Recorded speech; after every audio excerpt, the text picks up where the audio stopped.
de su secretario municipal al ser señalado de crear y difundir videos con amenazas hacia autoridades y municipios a través de un supuesto ejército purépecha. En Jiquilpan, un municipio michoacano acostumbrado a la rutina tranquila de sus calles empedradas, nadie imaginaba que un funcionario público respetado se convertiría en protagonista de una de las persecuciones más violentas de los últimos años. Era el 14 de septiembre de 2025, poco después del mediodía, cuando los habitantes escucharon un rugido de motores y el eco de disparos que rebotaban contra las fachadas coloniales. Una patrulla municipal, aparentemente oficial, avanzaba a toda velocidad, dejando tras de sí un rastro de destrucción. Pero lo que parecía una persecución común tenía un detalle perturbador: al volante no iba un sicario cualquiera, sino el secretario del ayuntamiento, Luis Ángel, un hombre de traje y corbata en horario de oficina, pero armado hasta los dientes en plena fuga. A su lado, 3 cómplices disparaban ráfagas de AK-47 y lanzaban granadas de fragmentación, como si las calles del pueblo se hubieran convertido en un campo de guerra. El caos se desató en segundos. Los puestos del mercado quedaron destrozados, las campanas de la iglesia resonaron con el impacto de las balas, y familias enteras corrieron despavoridas buscando refugio.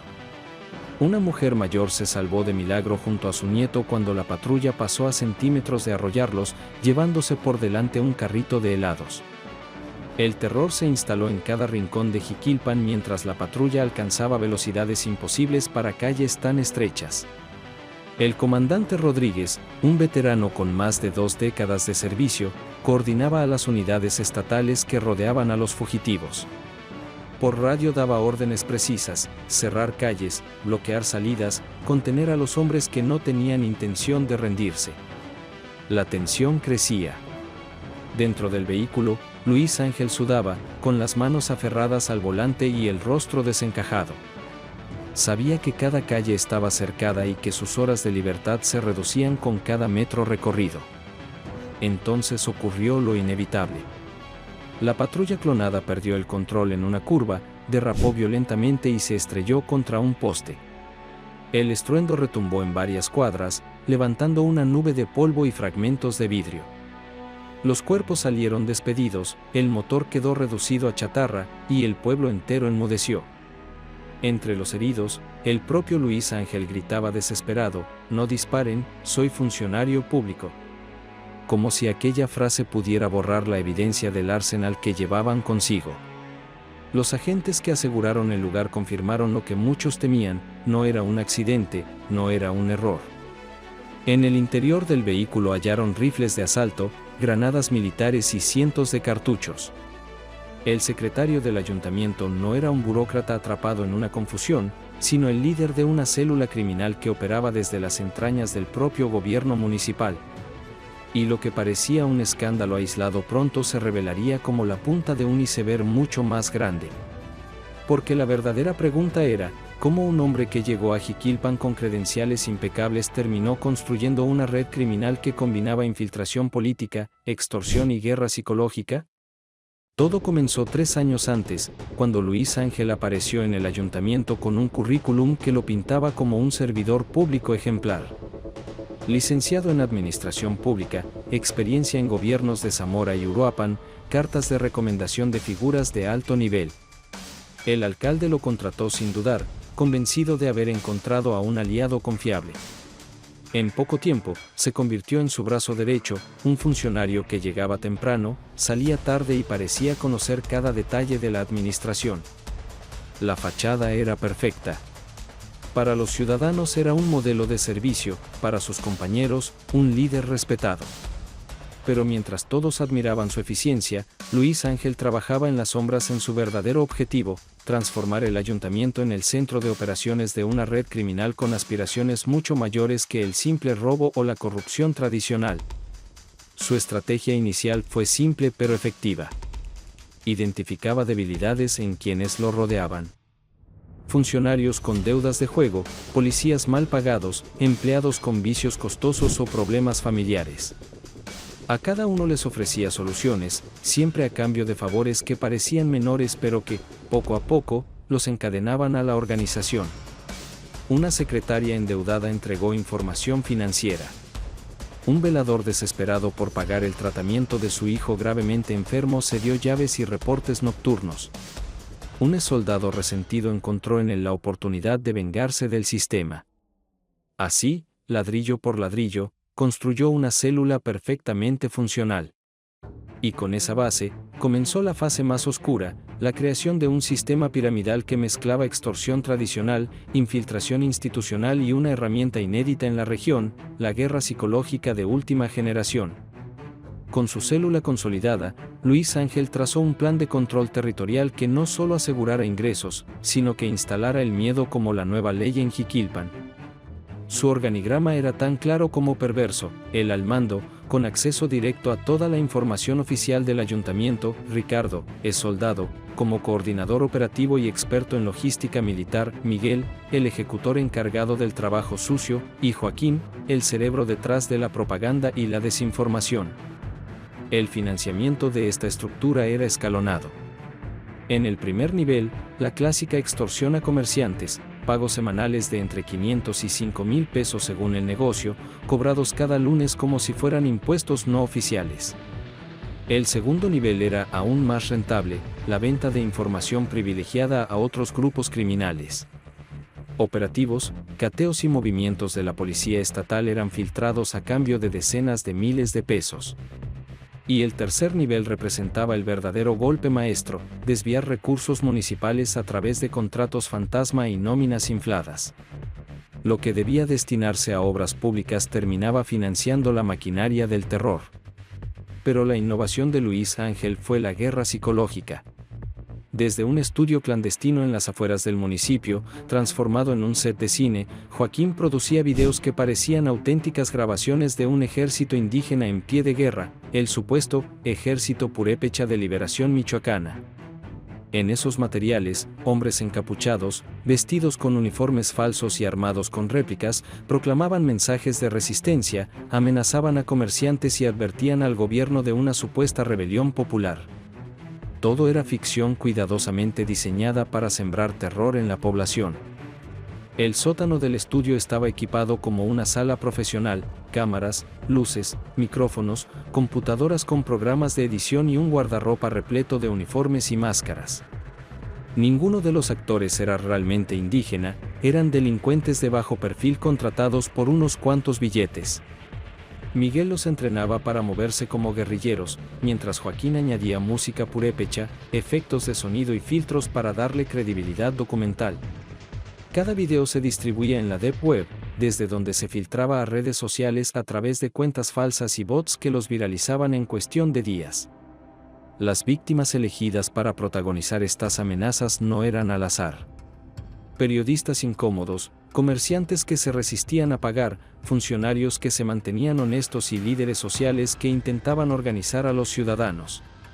Uno de esos casos fue el de Carmen Morales, una periodista que había comenzado a investigar irregularidades en contratos municipales. En sus artículos revelaba sobre precios millonarios y empresas fantasma vinculadas directamente al despacho del secretario del ayuntamiento. Luis Ángel reaccionó con furia. «Esta mujer puede destruir todo lo que hemos construido», le dijo a su círculo cercano. Lo que siguió fue un plan meticuloso para silenciarla. Durante semanas, Miguel vigiló sus movimientos, horarios, trayectos, lugares que frecuentaba. La decisión final fue disfrazar el asesinato como un accidente automovilístico. Manipularon el sistema de frenos de su coche y esperaron el momento. Carmen murió en la carretera cuando perdió el control del vehículo y se estrelló contra un árbol.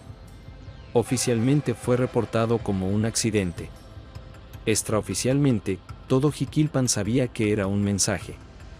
El siguiente objetivo fue el padre Martín Sandoval, un párroco de 70 años que dedicaba sus misas a denunciar la violencia y llamar a la comunidad a resistir pacíficamente. Sus sermones habían comenzado a incomodar a Luis Ángel, que temía un movimiento ciudadano inspirado por el sacerdote. Una madrugada, Miguel lo asesinó dentro de la iglesia y simuló un robo común. El funeral congregó a miles de personas, pero también dejó un silencio de miedo. Nadie más se atrevió a alzar la voz contra la célula. Mientras tanto, los comerciantes vivían un infierno. Cada lunes, Miguel cobraba cuotas de protección, y quienes se resistían recibían castigos ejemplares. Un taller incendiado, un domicilio saqueado, un familiar golpeado o, en los peores casos, agredido sexualmente para enviar un mensaje brutal. El caso de Doña Esperanza, una vendedora de frutas cuya hija fue atacada frente a ella, quedó grabado en la memoria del pueblo.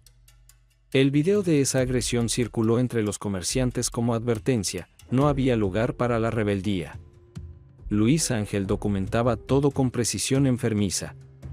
En su computadora llevaba un archivo al que llamaba lista de problemas, donde registraba nombres, direcciones, rutinas y debilidades de más de 200 personas consideradas enemigos potenciales. Planeaba, según testigos, una noche de limpieza en la que eliminaría a todos los opositores de una sola vez.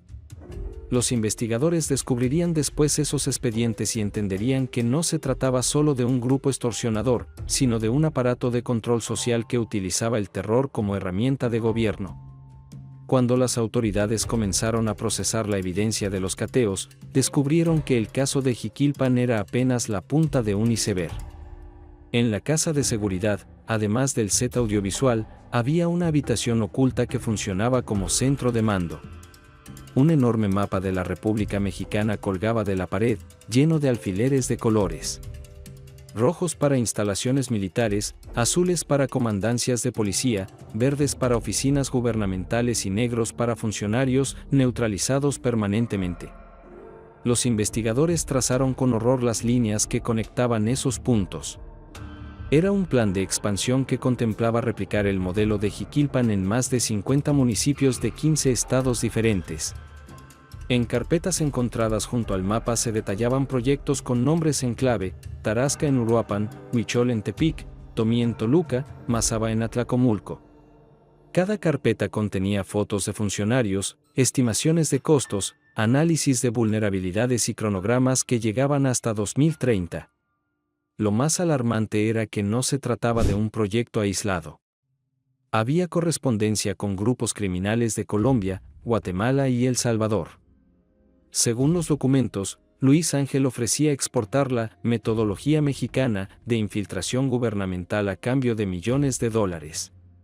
Pasaportes falsos, recibos de hoteles en Centroamérica y registros de llamadas internacionales confirmaban que la conspiración tenía alcance continental. El hallazgo más perturbador fue un manual de operaciones guardado en una caja fuerte personal. 200 páginas que describían paso a paso cómo infiltrar instituciones, manipular presupuestos, corromper funcionarios y eliminar a quienes se resistieran. Periodistas, sacerdotes, líderes sociales y funcionarios federales tenían métodos específicos de neutralización adaptados a cada caso. Era un guión del terror diseñado para replicarse como una franquicia del crimen.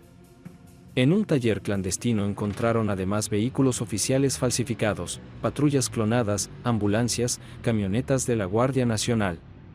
Uniformes y credenciales tan realistas que habrían pasado cualquier revisión.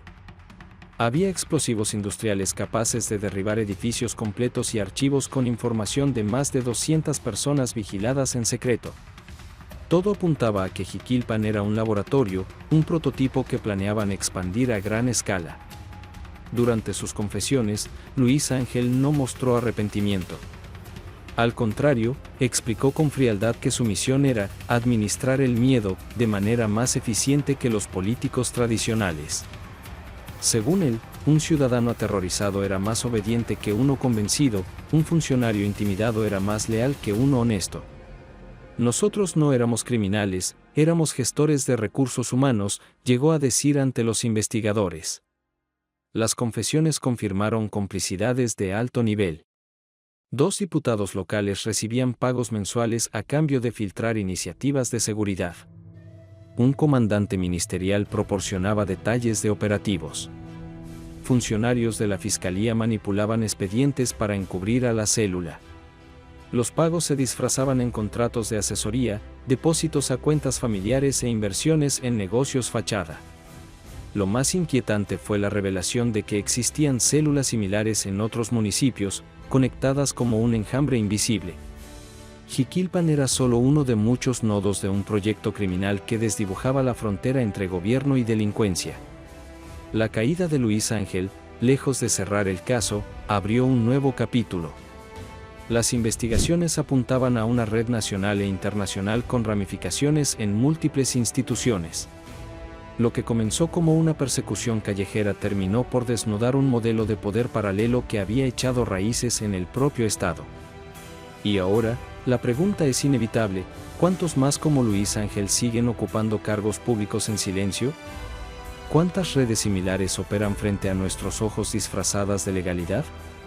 La captura del secretario de Jiquilpan no es el final de la historia, es apenas el prólogo de una guerra invisible que decidirá si México logra recuperar sus instituciones o si el crimen ya gobierna desde dentro.